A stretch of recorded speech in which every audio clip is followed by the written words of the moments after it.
विजय माल्या को पेंशन मिल रही कि नहीं मिल रही, आपने 3 सवाल पूछे। है। मतलब हुँ, उनकी पेंशन किसी न किसी खाते में जमा हो रही है, लेकिन हुँ। ऐसा लगता है कि पेंशन रिलीज की जा रही है। 2016 से 2019 के बीच में जो इलेक्शन कमीशन ऑफ इंडिया है, वहाँ से लगभग 19 लाख ईवीएम गायब होने का आरोप लगा था। तो कर्नाटक विधानसभा में 19 लाख ईवीएम मशीनों को गायब होने को लेकर हंगामा होता है। चुनाव आयोग का पूरी जो व्यवहार है, पूरी जो कार्य प्रणाली है, वो भारतीय जनता पार्टी के एक सहयोगी राजनीतिक दल की तरह का हो गया है। एक एक ईवीएम मशीन जो है वो उसकी जो कैपेसिटी है, उसकी जो क्षमता है वो 2000 वोटों की है। मतों की चोरी जो है गायब ईवीएम के जरिए की जा सकती है। लेकिन क्या आप इसको specifically member salaries and allowances branch में भेजते हैं या फिर सिर्फ आप राज्यसभा में भेजते हैं और वो उसको डिपार्टमेंट में भेज देते हैं?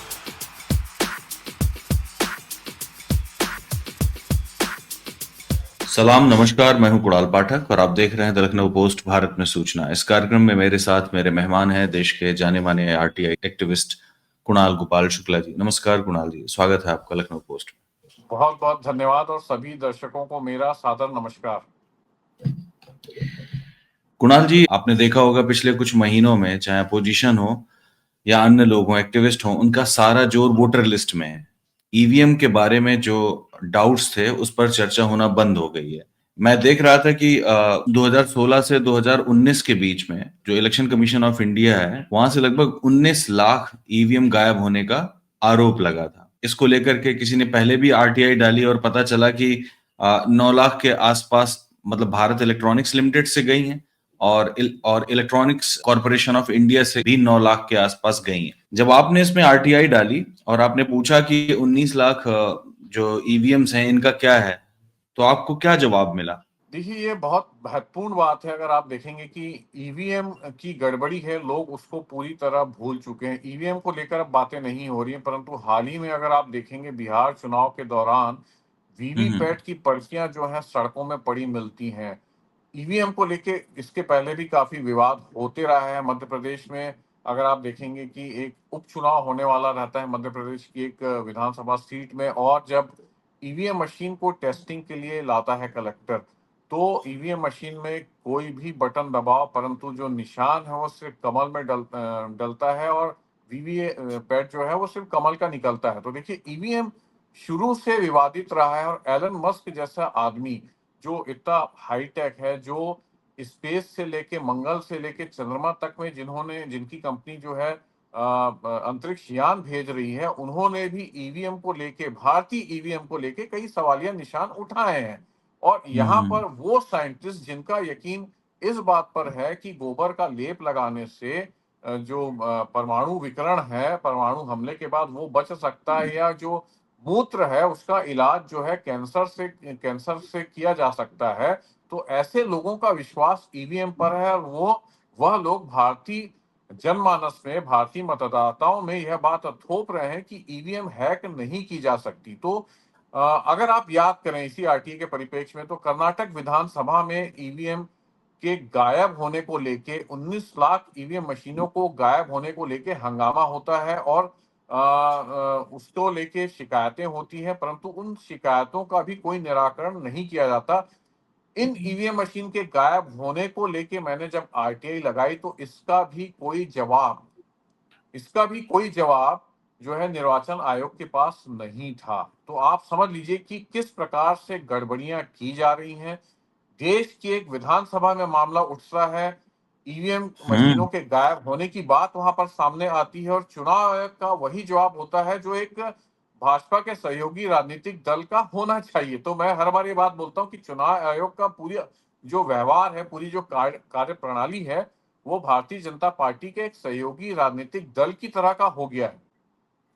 बिल्कुल, आपने सही मेंशन किया कि 2022-23 की बात है। कर्नाटक विधानसभा में सीनियर कांग्रेस लीडर एच के पाटिल ने ये मुद्दा उठाया था और काफी हंगामा हुआ था। लेकिन बात ये है कुणाल जी कि जो सत्ता पक्ष है वो बार बार सुप्रीम कोर्ट का सहारा ले लेता है। इस मामले को सुप्रीम कोर्ट ने खारिज कर दिया था, जबकि सुप्रीम कोर्ट ने इस बात पर ध्यान नहीं दिया कि जो आपका भारत इलेक्ट्रॉनिक्स लिमिटेड है और जो इलेक्ट्रॉनिक्स कॉर्पोरेशन ऑफ इंडिया है, जो इन ईवीएम मशीनों को बनाते हैं, जो उसकी मैन्युफैक्चरिंग करते हैं, उन्होंने कहा है कि हमने इतनी बना के दी हैं और इलेक्शन कमीशन ऑफ इंडिया के पास वो नहीं पहुंची हैं, उनके पास नहीं है उसका डेटा। सवाल ये है। यही तो बात है ना कि आखिर मशीनें गई तो गई कहाँ। और एक एक ईवीएम मशीन जो है वो उसकी जो कैपेसिटी है, उसकी जो क्षमता है वो 2000 वोटों की है। तो अगर 19 लाख ईवीएम मशीनें गायब हैं तो मतलब अगर आप 19 लाख को 2000 से आप गुणा कर दें तो आपके पास वास्तविक डेटा आएगा कि कितने लाख मतों की चोरी जो है गायब ईवीएम के जरिए की जा सकती है। बिल्कुल। और आपने बिल्कुल सही मेंशन किया, अभी हाल की बात है जब वीवीपैट की पर्चियां बाहर मिली थी, कूड़ेदान में मिल गई थी, तो वो पर्चियां कहाँ से आई थी? अपने मन से तो वीवीपैट की पर्चियां नहीं निकल सकती हैं। और हम लोग अपने घर के आम कागजों को भी जब डिस्पोज करते हैं तो बहुत सावधानी से करते हैं। अगर इलेक्शन बिल्कुल। कमीशन ऑफ इंडिया के भी किसी ऑफिसर ने किया होगा या उनके स्टाफ ने किया होगा तो इतनी लापरवाही से डिस्पोज की गई, देखिए, इसका समझ मतलब से कुछ। परे बातें हैं। जो चुनाव आयोग है उसकी पूरी कार्यप्रणाली जो है संदेह के दायरे में है। कभी वो बोलता है कि जो मतदाता बहनें हैं, जो है महिलाएं हैं, उनके उनकी जो सीसीटीवी फुटेज जो है वो नहीं दे सकता। कभी वो बोलता है कि वीवीपैट की जो है गिनती वो नहीं कर सकता। कभी वो बोलता है कि वीवीपैट की जो पर्चियां हैं वो नहीं दिखा सकता। तो इस प्रकार से देखिए, पूरी एक संवैधानिक संस्था जो है, जिसको हम्म। निष्पक्ष चुनाव कराने की जिम्मेदारी देश में दी गई थी, वो अब पूरी तरह से संदेह के कटघरे में खड़ी हुई है। बिल्कुल। एक आरटीआई है आपकी, विजय माल्या से जुड़ी है, मतलब मैंने देखा अभी 2 हफ्ते पहले की बात है शायद। भारत के प्रधानमंत्री नरेंद्र मोदी बोल रहे थे बिहार में कि हमने जंगल राज को सुशासन में बदल दिया। तो मैंने सोचा कि ये समझा जाए कि आखिरकार सुशासन कितना बदला, तो मुझे आपकी एक आरटीआई मिली। इस आरटीआई में आपने ये पूछा कि विजय माल्या को पेंशन मिल रही कि नहीं मिल रही, आपने 3 सवाल पूछे थे। अब जो जवाब आया है वो मुझे बड़ा आश्चर्यचकित करने वाला है, आपने शायद इसमें ध्यान दिया। उन्होंने कहा कि विजय माल्या ने कोई पेंशन ड्रॉ नहीं की है। ठीक है। मेरा व्यक्तिगत सवाल यह है कि आप हमें यह बताइए कि आपने पेंशन रिलीज की थी कि नहीं की थी। उन्होंने ड्रॉ की कि नहीं की, एक अलग बात हो गई। आपने रिलीज की थी कि नहीं की थी? अगर आपने रिलीज की तो उसका डेटा दीजिए। कोई देखिए, ये जवाब नहीं। शब्दों का मायाजाल है जिसको आपने बड़ी अच्छी से अच्छाई से और खूबी से पकड़ लिया है। पेंशन रिलीज की गई लेकिन ड्रॉ नहीं की गई, मतलब आप समझ रहे हैं, मतलब हम्म। उनकी पेंशन किसी ना किसी खाते में जमा हो रही है। आप मेरी बिल्कुल। बात को समझिएगा। उनकी हम्म। पेंशन जिस जिस शब्दों की जो माया जाल है जिसको आपने पकड़ा है, उसको मैंने भी ध्यान दिया था कि हम्म। पेंशन रिलीज की गई लेकिन ड्रॉ नहीं की गई। मतलब विजय हम्म। माल्या को पेंशन जो है वो मिल रही है एक भगोड़े को, लेकिन वो ड्रॉ नहीं की जा रही है। पूरा मामला हम्म। ये है, और इसी को देखते हुए ही यह आरटीआई दागी गई थी। तो एक बार ये आरटीआई भी डाली जानी चाहिए कि उन्होंने रिलीज की है कि नहीं की है, कि इसका जवाब नहीं मिलेगा। इसको कैसे डालेंगे? देखिए, मैंने मैंने बोला ना कि आरटीआई के अंदर आरटीआई होती है। अब जब ये जवाब आ गया तब दूसरी आरटीआई ये लगाई जाएगी कि हम्म। पेंशन रिलीज की गई और कब से रिलीज की गई और उनके खाते में कितनी पेंशन की राशि जमा है। हम्म। तब वास्तविक डेटा और वास्तविक बातें पता चलेगी। परंतु अभी तो इनके आरटीआई का जो जवाब आया उससे ये तो पता चल रहा है कि ड्रॉ नहीं की गई है पेंशन, लेकिन हम्म। ऐसा लगता है कि पेंशन रिलीज की जा रही है। रिलीज की जा रही है, बिल्कुल। आपकी बात से एक सवाल मेरे दिमाग में उठा है कि आपसे ये पूछा जाए हमारे दर्शकों के लिए कि अगर हमें किसी भी सरकारी ऑफिस में हमें कोई आरटीआई डालनी है तो हमें कैसे अप्रोच करना चाहिए, किस तरीके से वहां पहुंचना चाहिए, क्या प्रक्रिया है इसकी? देखिए, अगर कुछ भी नहीं पता है आपको उस विभाग की, संबंधित विभाग की कार्यप्रणाली क्या है, कैसे वो काम कर रहा है, किस मद पे वो खर्चा कर रहा है, कौन सी योजनाएं है, कहाँ से वो वीडियोग्राफी करा रहा है, किस कार का भुगतान वो रिपेयरिंग में कर रहा है, उनके ऑफिस के छोटे मोटे जो एक्सपेंस हैं उनका भुगतान कैसा किया जा रहा है, अगर आपको कुछ भी नहीं पता है तो ये आरटीआई बहुत महत्वपूर्ण है। इसको आपको समझना होगा। सभी दर्शकों को भी जानना चाहिए कि राज्य का मामला हो या केंद्र सरकार का मामला हो, तो इनकी कैश बुक बनती है जिसको रोकड़ बही बोला जाता है। आप उस रोकड़ बही का की जानकारी एक निश्चित समय के लिए ले लीजिए, चाहे वो साल भर की हो या 1 साल की या 6 माह से लेके 3 माह तक की। अगर आप उस जानकारी को लेते हैं कैश बुक की, तो आपके पास पूरा डेटा आ जाता है कि किस किस व्यक्ति को किस मद में इन्होंने खर्चा दिया है। तो इस प्रकार से आप उस आरटीआई के अंदर आरटीआई लगा के कागज मांग सकते हैं कि जो रिपेयरिंग है उसके लिए कितना खर्चा किया गया है, जो स्टेशनरी है उसके लिए कितना खर्चा किया गया है, उनके बिल वाउचर मांग सकते हैं। जो अन्य प्रकार के खर्चे मान लीजिए वाहन किराए पे लिया गया है, कितने वाहन किराए, मतलब आपको एक प्रकार से पूरा मोटा मोटा अंदाज लग जाएगा कि उस विभाग की नब्ज कहाँ है, वह कहाँ पे किस मद पर खर्चा कर रहा है। तो इस प्रकार से रोकड़ वही है, उसको मैं कहना चाहूंगा दर्शकों को, जिसको कैश बुक कहा जाता है, वो आरटीआई के जरिए मांगिए। आपको 100% वो कोई भी विभाग देगा, उसको देने से इनकार वो नहीं कर सकता, क्योंकि ये सार्वजनिक दस्तावेज है, इसको गोपनीय नहीं माना जा सकता। तो इसके बाद आरटीआई लगाकर समझा जा सकता है कि उस विभाग द्वारा किस मद में कितना कितना खर्च किया गया है, किसको क्या भुगतान किया गया है, किस प्रकार से कैसे खर्च भुगतान किया जा रहा है, उन कंपनियों का नाम, उन संस्थाओं का नाम, उन व्यक्तियों का नाम, सब कुछ आपके सामने उभर कर सामने आ जाएगा।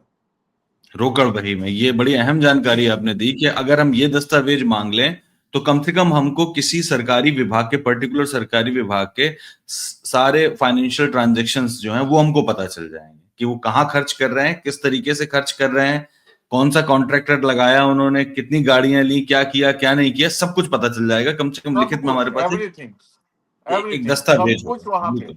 चल जाएगा पता। जी। एक सवाल और मेरे दिमाग में आता है, हो सकता है कई लोगों के दिमाग में आता हो, इसी का एग्जांपल ले लेते हैं, विजय माल्या वाली आरटीआई का ही। मैं ये समझना चाह रहा हूं कुणाल जी कि जब आपने ये आरटीआई डाली होगी तो जैसे ये राज्यसभा सेक्रेटेरिएट के पास गई, तो इतना तो मुझे समझ में आता है कि ये आप राज्यसभा सचिवालय में आपने ये आरटीआई भेजी होगी। लेकिन क्या आप इसको स्पेसिफिकली मतलब member salaries and allowances branch में भेजते हैं, या फिर सिर्फ आप राज्यसभा में भेजते हैं और वो उसको उस डिपार्टमेंट में भेज देता है? देखिए, ये सभी दर्शकों को समझना चाहिए और जानना चाहिए कि जो एक एक जी। आम जो भारतीय नागरिक है, उसको पता नहीं होता कि आरटीआई किस विभाग में जानी है और आरटीआई कहाँ लगानी है। तो जो है उसको आरटीआई जिस भी विभाग में लगाएगा, वो अगर आरटीआई उस विभाग से संबंधित नहीं है, तो वह विभाग उसको धारा आरटीआई की धारा 6(3) के तहत उस मूल विभाग में संधारित करेगा, जहां से आरटीआई की जानकारी मिलनी है। तो ये सूचना के अधिकार अधिनियम में साफ लिखा है। तो मान लीजिए, उदाहरण के लिए मैं बताता हूँ कि अगर कोई जानकारी खाद्य विभाग की है और आपने उस आरटीआई को एक्साइज डिपार्टमेंट के पास भेज दिया, आबकारी विभाग के पास भेज दिया, तो आबकारी विभाग का जो जन सूचना अधिकारी है, उसको 3 कार्यालयीन दिवस के अंदर उसको खाद्य विभाग के पास भेजकर यह सुनिश्चित करेगा कि आवेदनकर्ता को वह जानकारी उपलब्ध हो जाए। अच्छा, ये कहने का मतलब अगर आपने गलत जगह आरटीआई भेज दी है तो वो उसको सही जगह आरटीआई भेजने का काम सरकारी अधिकारी का है, जन सूचना अधिकारी का है। मैं बस इतनी सी बात पूछ रहा था कि मतलब ये जन सूचना अधिकारी का ही काम है सारी चीजें भेज देना, अगर कहीं कहीं गलत जगह पहुंच गई है तो उसको सही जगह पहुंचा देना, राइट? हाँ, जन सूचना अधिकारी का यह कर्तव्य है सूचना का अधिकार अधिनियम के तहत कि वो 3 कार्यालयीन दिवस के अंदर, अगर उसके विभाग से संबंधित नहीं है जानकारी, तो वो संबंधित विभाग को वह आपका भेज मूल दे। आवेदन संधारित कर दे और यह सुनिश्चित करे कि आवेदनकर्ता को जानकारी 30 कार्यालयीन दिवस के अंदर उपलब्ध हो जाए। बस ओके। इतना सा है कि ठीक है, ठीक है, ठीक है। ठीक है कुणाल जी। ओके, चलिए, थैंक बहुत यू। बहुत धन्यवाद।